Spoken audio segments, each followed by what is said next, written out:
La création, une nouvelle de Dino Buzzati. Le Tout-Puissant avait déjà construit l'univers, disposant avec une irrégularité fantaisiste les étoiles, les nébuleuses, les planètes, les comètes, et il était en train de contempler ce spectacle avec une certaine complaisance quand un des nombreux ingénieurs projeteurs à qui il avait confié la réalisation de son grand projet s'approcha d'un air très affairé. C'était l'esprit Odnum, un des plus intelligents et des plus dynamiques de la nouvelle vague des anges. N'allez surtout pas penser qu'il avait des ailes et une tunique blanche. Les ailes et la tunique sont une invention des peintres de l'ancien temps qui trouvaient que c'était bien pratique sur le plan décoratif. « Tu désires quelque chose ?» lui demanda le Créateur avec bienveillance. « Oui, Seigneur, répondit l'esprit architecte. Avant que tu n'apposes le mot fin à ton œuvre merveilleuse et que tu ne lui donnes ta bénédiction, je voudrais te faire voir un petit projet auquel nous avons pensé avec quelques collègues. Oh, quelque chose de très secondaire, une vétille comparée à tout le reste, un détail, mais qui nous a quand même semblé intéressant. » Et d'un porte-document qu'il portait à la main, il tira une feuille où était dessinée une espèce de sphère. « Fais voir, dit le Tout-Puissant, qui naturellement connaissait déjà tout du projet, mais faisait semblant de l'ignorer et simulait la curiosité, afin que ses meilleurs architectes en ressentissent un plus grand plaisir. » Le plan était très précis et portait toutes les cotes souhaitables. « Voyons, qu'est-ce que cela peut bien être, dit le Créateur, poursuivant sa feinte diplomatique. On dirait une planète, mais nous en avons déjà construit des milliards et des milliards. Il faut vraiment en faire encore une, et de dimension aussi restreinte de surcroît. Il s'agit en effet d'une petite planète, confirma l'ange architecte, mais contrairement aux autres milliards de planètes, celle-ci présente des caractéristiques particulières. Et il expliqua comment ils avaient pensé la faire tourner autour d'une étoile à une distance telle qu'elle en recevrait de la chaleur, mais pas trop.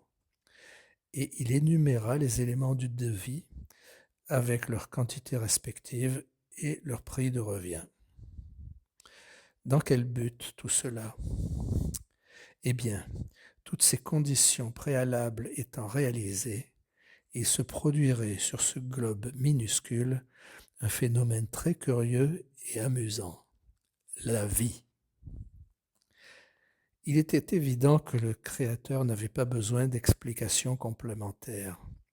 Il en savait plus long à lui tout seul que tous les anges architectes, anges contremaîtres et anges maçons rassemblés. Il sourit. L'idée de cette petite boule suspendue dans l'immensité des espaces, portant une multitude d'êtres qui naîtraient, croîtraient, multiplieraient et mourraient, lui semblait plutôt piquante. Naturellement, parce que même si ce projet avait été élaboré par l'esprit d'Odnum et ses collaborateurs, en fin de compte, il provenait toujours de lui, origine première de toute chose. Devant l'accueil bienveillant, l'ange architecte prit de l'assurance et lança un coup de sifflet strident qui fit accourir sur le champ des milliers, mais que dis-je des milliers, des centaines de milliers et peut-être des millions d'autres esprits. À cette vue, le Créateur fut effrayé sur le moment. Tant qu'il ne s'agissait que d'un solliciteur, bon. Mais si chacun de ceux qui venaient d'arriver avait à lui soumettre un projet particulier avec les explications adéquates, ça durerait des siècles. Toutefois, dans son extraordinaire bonté, il se prépara à supporter l'épreuve. Les casse-pieds sont une plaie éternelle. Odnum le rassura. ils n'avaient rien à craindre. Tous ces gens n'étaient que des dessinateurs.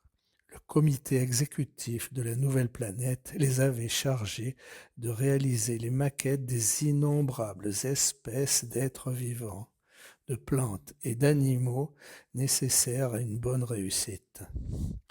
Odnom et ses camarades n'avaient pas perdu de temps. Loin de se présenter avec un vague plan abstrait, ils avaient prévu les moindres détails. Et peut-être avaient-ils pensé, dans le fond de leur cœur, mettre le Très-Haut devant le fait accompli avec le fruit d'un tel travail précis. Mais ce n'était pas la peine. Ce qui s'était annoncé comme un défilé massacrant de quémandeurs devint au contraire pour le Créateur une soirée plaisante et brillante. Non seulement il examina avec intérêt, sinon tous, du moins la grande partie des dessins, des plantes et des animaux, mais il participa volontiers aux discussions relatives qui s'élevaient souvent entre leurs auteurs.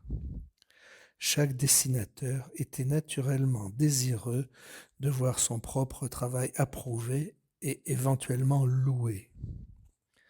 La diversité des tempéraments était symptomatique. Comme partout ailleurs dans n'importe quel endroit de l'univers, il y avait l'immense masse des humbles qui avaient trumé dur pour créer la base solide, pourrions-nous dire, de la nature vivante. Maquettistes à l'imagination souvent limitée, mais d'une technique scrupuleuse, qui avaient dessiné un par un tous les micro-organismes, les mousses, les lichens, les insectes, relevant de l'administration courante, en somme, les êtres de moindre importance. Et puis, il y avait les artistes de talent, les fantaisistes, les esbroufeurs qui tenaient à briller et à se faire remarquer, ce qui les avait poussés à concevoir des créatures bizarres, compliquées, fantastiques et quelquefois aberrantes.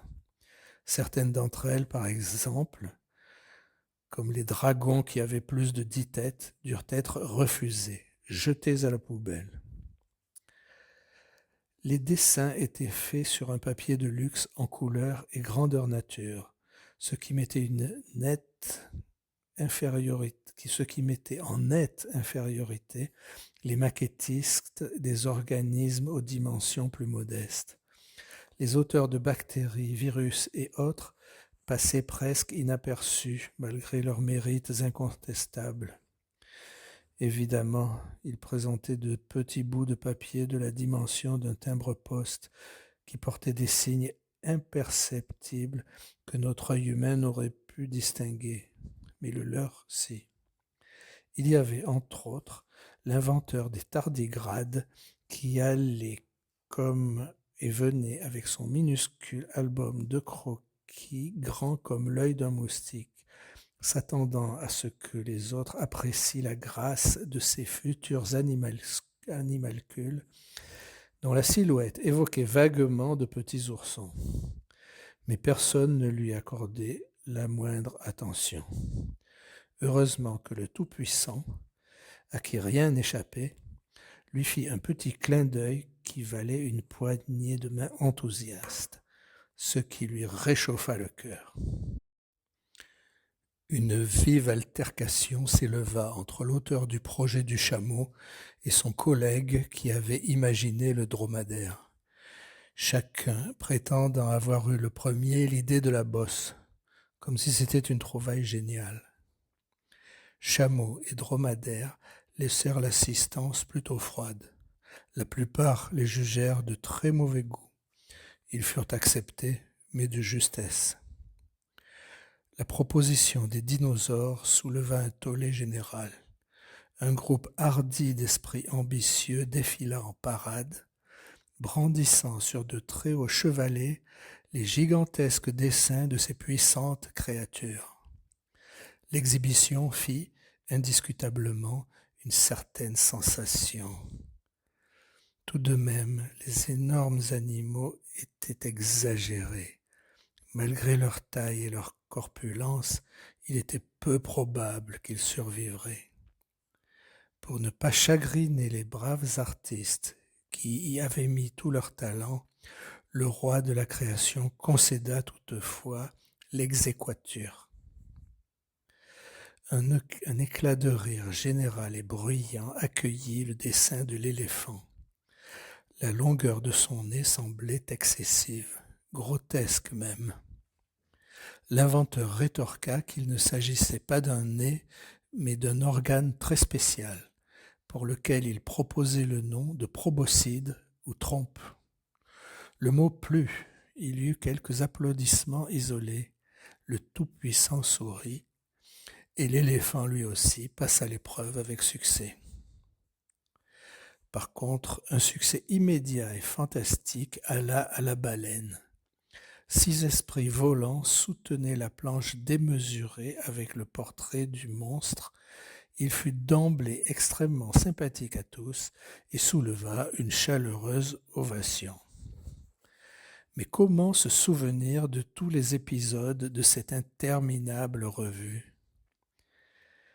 Parmi les clous les plus remarquables, nous pouvons citer certains grands papillons aux vives couleurs, le serpent boa, le séquoia, l'archéoptérix, le paon, le chien, la rose et la puce.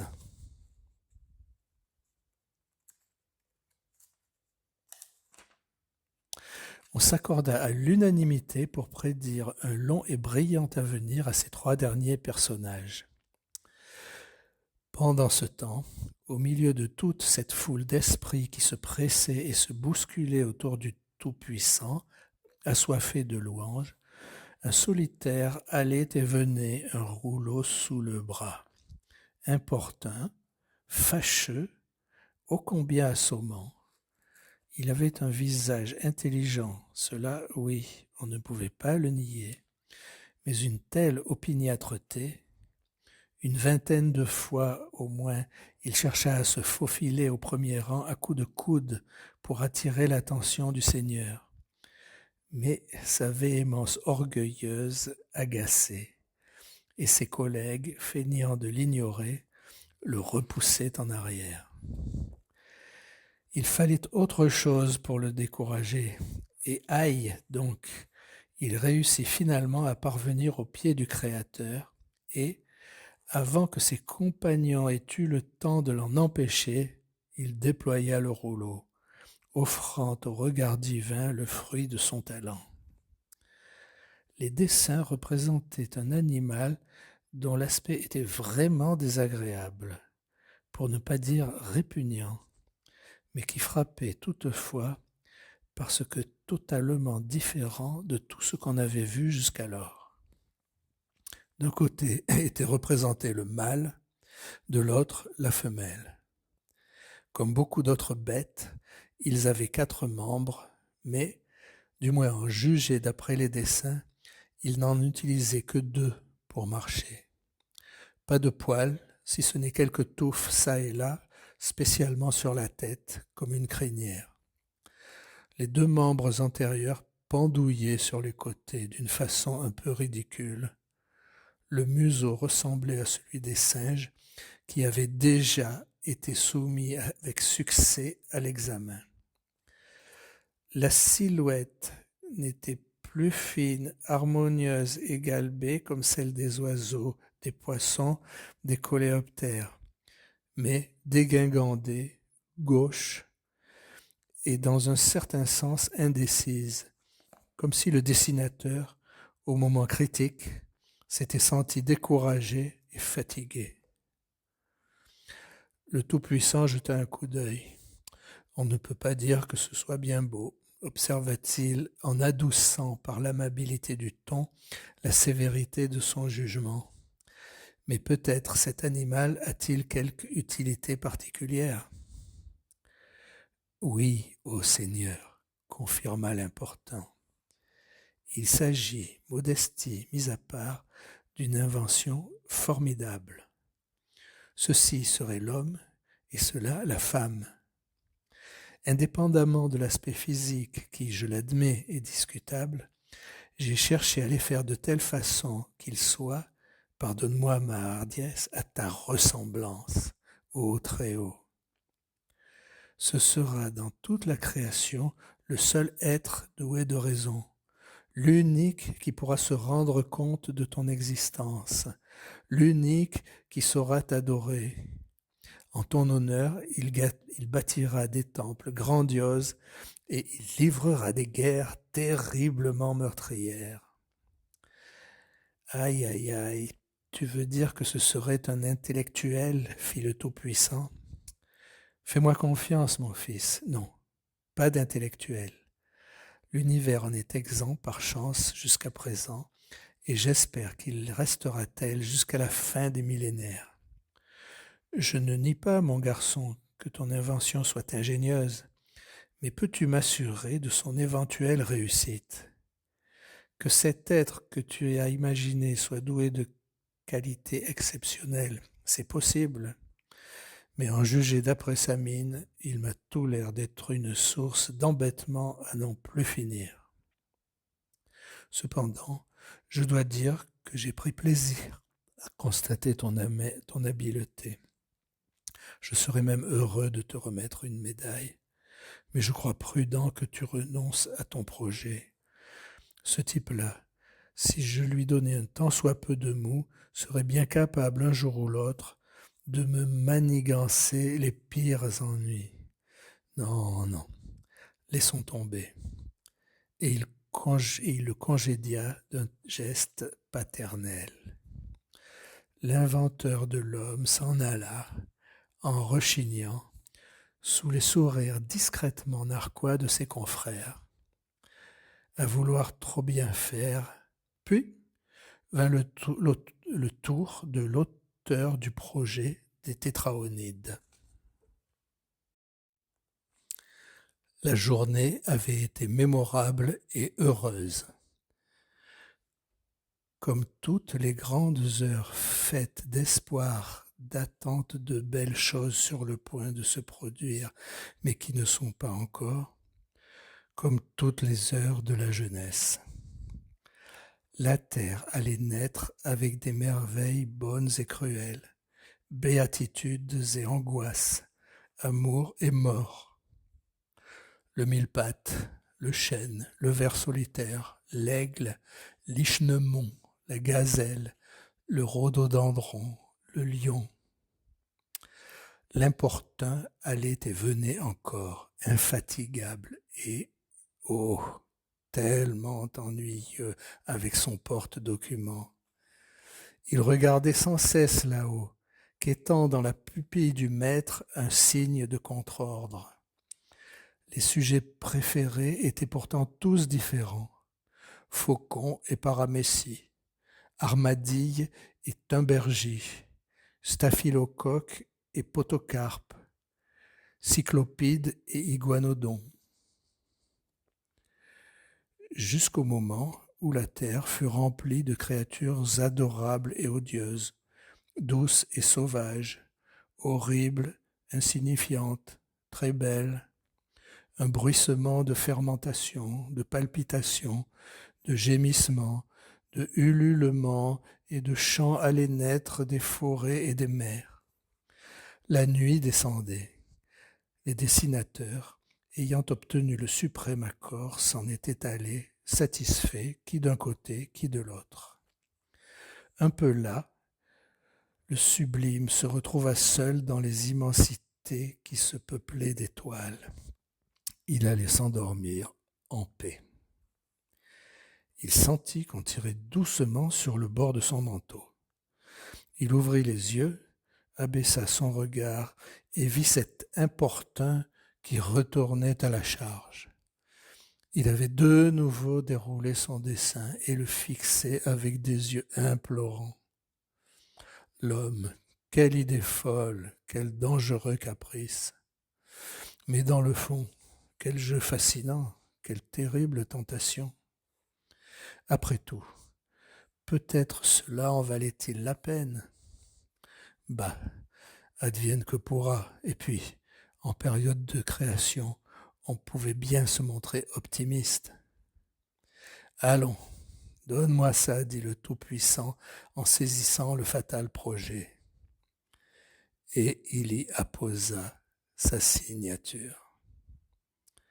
Ainsi se termine la nouvelle.